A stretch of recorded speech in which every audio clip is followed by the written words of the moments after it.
पे उसका कोई महत्व मैं नहीं समझता। जी मैं आता हूं अधीर जी आपके पास। ये बात तो सही है कि केसीआर का तो पूरा कवर अब उतर चुका है बिल्कुल। ये वो जिस ढंग से महाराष्ट्र में प्रचार कर रहे हैं तो वो बिल्कुल क्लियर हो गया कि अब वो मोदी की साइड में चले गए हैं। अब तो केजरीवाल भी धीरे धीरे खिसक के वहीं जा रहे हैं और उनके ऊपर भी अविश्वास की जो सारी की सारी चीजें हैं अब निकल कर बाहर आ गई हैं। पर मोदी अब समस्याओं से भाग रहे हैं, ये बात बिल्कुल सही है। आप सोचिए कि ये मणिपुर का मां नहीं बोल पाया आज तक, 2 महीने पूरे हो गए सर, आज 58 या 59 दिन हो गए आज। लेकिन राहुल अपनी मोहब्बत की दुकान लेके इम्फाल पहुंच गए। वो वहां से चूड़ा चांदपुर भी जाएंगे और बाकी कुकी समुदाय से, नागा समुदाय से बात करेंगे और मैती समुदाय से बात करेंगे। तो पूरे 2 दिन वहां गुजारेंगे और आपस में कुछ रिकॉन्सिलेशन की बात हो रही है। बल्कि यहां तक बात हो गई वहां पर कि कांग्रेस ने यहां तक कह दिया कि जो लोग बीजेपी छोड़ के रहना चाहते हैं और कुकी समुदाय के, दूसरे समुदाय के, मैती समुदाय के लोग हैं, वो कांग्रेस में आ जाएं। हमारे पास काफी सीटें, थोड़ी जोड़ के हम अलग सरकार बना लेंगे और सरकार को खाट फेंकेंगे और हम यहाँ पे मोहब्बत की दुकान के द्वारा आपका राज्य शांति स्थापित करवाएंगे।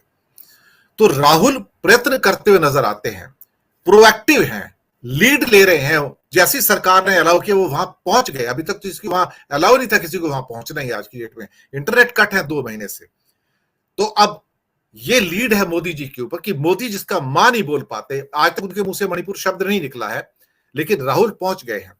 यही प्रोएक्टिवनेस मोदी के अंदर तिलमिलाहट पैदा कर रही है। इसलिए भोपाल में जो उनके सारे वक्तव्य थे वो ऐसा है जैसे अंदर कोई एक ज्वालामुखी फूट रहा होता है और वो दूसरों को ध्वस्त कर देना चाहते हैं।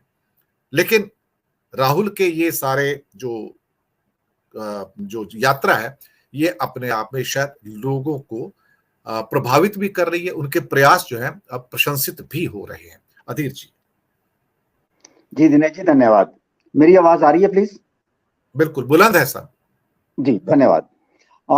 दिनेश जी, आपने जैसे खुद ही जिक्र किया कि राहुल वहां पहुंच के कांग्रेस प्रोएक्टिव है और वहां पर एक ऑफर दिया गया है कांग्रेस की तरफ से, और सारी हम पिछले 8-9 महीने की जो परिस्थितियां हैं, जिस तरह से विपक्ष और कांग्रेस के नेतृत्व में कांग्रेस के अपने प्रयास और विपक्ष के प्रयास जो हैं वो हर जगह है।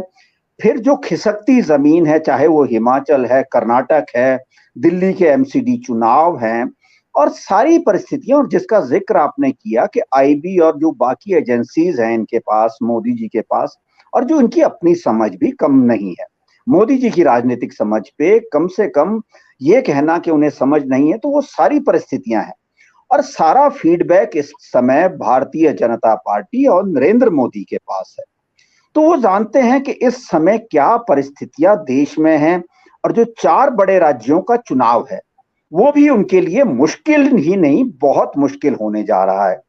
ले देकर जो एबीपीपी और सी वोटर का परसों सर्वे आया है, हालांकि उस सर्वे में अभी भी बचने की कोशिश की गई है, जिस तरह से सी वोटर बचने की कोशिश करता रहा कर्नाटक चुनाव में भी, उसमें भी अभी मामूली एक एज दिखाया गया है।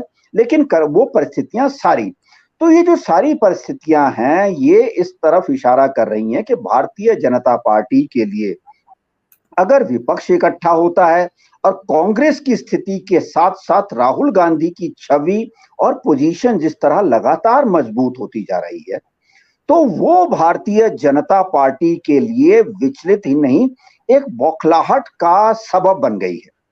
फिर जो माइनॉरिटीज वोट है और दलित वोट है, वो अब एक तरफ कहीं ना कहीं उसका झुकाव कांग्रेस की तरफ होने लगा है।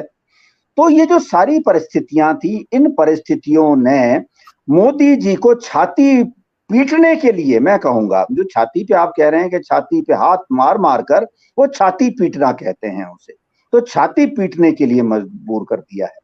अब विपक्षी दलों का नाम नहीं लेंगे तो और क्या करेंगे। बाकी सामने टेलीप्रॉम्प्टर है दिनेश जी, हम जानते हैं वो टेलीप्रॉम्प्टर पे कुछ भी लिखवा ले, जितना मर्जी बोलना चाहें बोल सकते हैं। उसके लिए कोई और दूसरे वक्ता होते तो वो सोच समझ कर बोलते, तो टेलीप्रॉम्प्टर है वो तो मदद करेगा ही। लेकिन वो आपने वहां देखा कि उसी भोपाल की जो इनका मेरा बूथ सबसे मजबूत कार्यक्रम था, वहां पर अभी तक हमने मोदी जी को हड़बड़ाते देखा है टेलीप्रॉम्प्टर पे। वहां जो किराए की भीड़ बुलाई गई थी सवाल करने के लिए, उसमें एक महिला कहती है मैं गुजरात से आई हूं, वो सवाल करना चाहती है, लेकिन वो सवाल करते करते महिला 3 बार अपना सवाल भूल गई। तो वहां पर जो सवाल करने वाले लोग हैं वो भी इस टाइम पूरी तरह प्रायोजित तैयार करके लाया जा रहा है, पैसे देकर लाया जा रहा है कि आपको ये बोलना है वहां पर। तो वो सारा झूठ एक्सपोज लगातार होता जा रहा है। देखिए दिनेश जी, हम बचपन से सुनते आए हैं कि झूठ जो है एक बार तो बोलेंगे, 2 बार बोलेंगे, मोदी जी तो कहते हैं बार बार बोलो, बार बार बोलो, बार बार बोलो। लेकिन जो बुजुर्गों ने अपने अनुभव से चीजें बताई कि काठ की हांडी बार बार नहीं चढ़ती है, तो वो काठ की हांडी अब पूरी तरह से जल चुकी है, उसमें छेद हो चुके हैं। तो मोदी जी वही छटपटाहट है कि कभी यूनिफॉर्म सिविल कोड की बात करेंगे, अभी आने वाले दिनों में पता नहीं क्या क्या शगुफे इनके पास होंगे भारतीय जनता पार्टी के पास। अभी मंत्रिमंडल में कहीं फेरबदल हो सकता है, ये परिस्थितियां सामने हैं कि हर महीने एक शगुफा छोड़ते रहो, देश की जनता को भटकाए रखो, जैसे पिछले 9 साल में भटकाया गया है। लेकिन जैसा डॉक्टर अनिल जी ने जिक्र किया कि जो मूलभूत समस्याएं हैं दिनेश जी, सुबह जो तड़का लगना है टमाटर का, दिन में तड़का लगना है टमाटर का, धनिया है, वो जो बेसिक चीजें हैं, वो चीजें जो इंसान को अब चोट कर रही हैं हर रोज, वो जो महंगाई है। हालांकि जैसा कल की उस चर्चा में आपने जिक्र किया था कि सरकार की पूरी कोशिश रहेगी कि इन 8-9 महीनों में जो है इन्फ्लेशन जो है उसको पूरी तरह से कंट्रोल में रखा जाए किसी ना किसी तरीके से। लेकिन फिर भी जो प्राकृतिक स्थितियां हैं, देश में जो प्रोडक्शन है और आने वाले जो मॉनसून है, इसमें जो हालात खड़े होंगे, कहीं ना कहीं तो सरकार के सामने वो स्थितियां आएंगी और सरकार उससे निपटने से, आप जानते हैं कि रोजगार जो पिछले 9 साल में था, रोजगार की देश में क्या स्थिति है, मैन्युफैक्चरिंग सेक्टर की क्या स्थिति है, पर कैपिटा इनकम अगर हम देखें भी कि अगर 1500 से वो $2300 तक गई है, तो उसमें बहुत ज्यादा एक बहुत बड़ा वर्ग वो है जिसकी ग्रोथ, वो एक कॉर्पोरेट सेक्टर है और उस कॉर्पोरेट सेक्टर की ग्रोथ भी हमारे साथ जुड़ी है। आम आदमी की पर कैपिटा इनकम अगर बड़ी होती दिनेश जी, तो हमारी परचेजिंग पावर बड़ी होती और उसका मार्केट पे असर दिखा होता।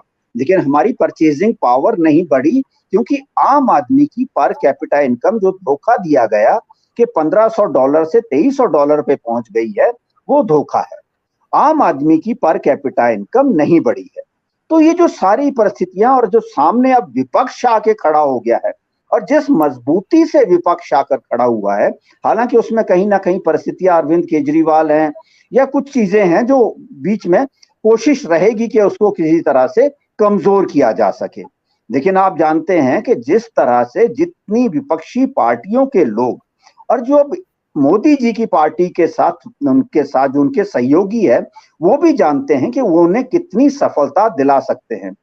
हरियाणा में अगर चौटाला के पोते की पार्टी साथ रहती है तो वो उन्हें कितनी सीटें दिला पाएंगी? कुल 10 सीटें हैं।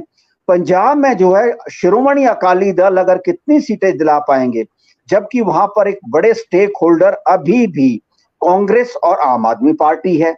और वैसे ही जो बाकी राज्य है, जो बड़े राज्य है, वहां के जितने भी स्टेक होल्डर्स हैं, वो सभी स्टेक होल्डर्स तो पटना में इकट्ठे हो गए। तो आपके पास बचा क्या है? आपके पास हिंदी पट्टी के राज्य और मध्य भारत के जो राज्य है, वहां पर भी आपकी हालत खराब है क्योंकि 3-4 राज्यों में तो कांग्रेस आपके सामने है। अगर गुजरात को छोड़ दें हम, तो मध्य प्रदेश, छत्तीसगढ़ और ये जो अपना झारखंड है, और अब तो दक्षिण में भी जैसा हम तेलंगाना देख रहे हैं, जो तेलंगाना से फीडबैक आ रहा है और फीडबैक के सामने जो तस्वीरें आई हैं कि जिस तरह चंद्रशेखर राव की पार्टी से वहां पर पलायन शुरू हो चुका है, तो वो सारी परिस्थितियां मोदी जी को, ये जो आप कह रहे हैं कि सभी का नाम लेने के लिए मजबूर कर रही हैं और छाती पीटने के लिए मजबूर कर रही हैं। जी सुनील जी, आपके पास आता हूं।